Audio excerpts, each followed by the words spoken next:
Well, you know, seeing scenes like this, students huddling, hiding away from the shooter can be hard to watch, really hard to fathom. This here is a teacher actually walking the halls after you can see police have actually pushed their way through some of the doors to do an all clear.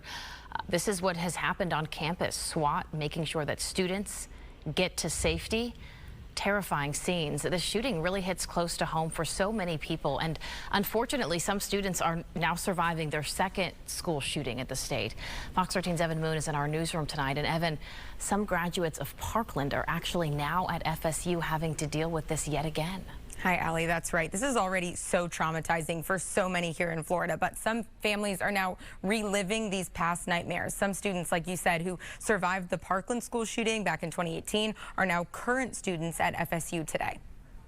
7 years after 17 students and staff were shot dead at Marjory Stoneman Douglas High School in Parkland, survivors now face the same trauma. Of course, anytime there's a tragedy at a school, we immediately think of the victims and their families, and we know the terrible sorrow they feel. Tony Montalto lost his daughter, 14-year-old Gina Montalto, in the Parkland shooting. He's all too familiar with what many are feeling today. It's important for everyone to really self-assess and check on their neighbors and friends, because the effects and the trauma caused by an incident of mass violence at a school are long-ranging and long-lasting. Parkland father Fred Gutenberg tweeting today, "My daughter Jamie was murdered in the Parkland school shooting. Many of her friends were lucky enough to survive that shooting, went on to attend FSU. Incredibly, some of them were just a part of their second school shooting, and some were in the student union today. As a father, all I ever wanted after Parkland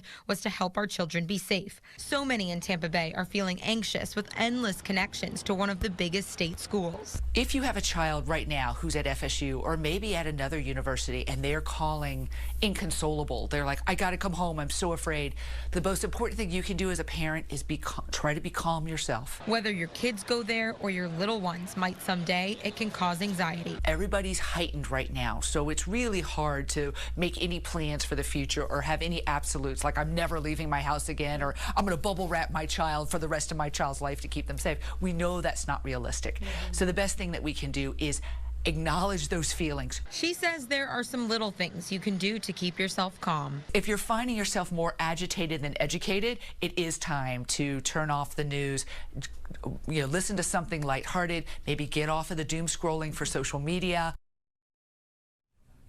Now, if you are feeling anxious or overwhelmed, the Crisis Center of Tampa Bay there can always help. Just call 211. Mark, Allie. Great advice. Everybody needs to, definitely tune out for a little bit for sure, because this can get to you, even if you don't have a direct connection there.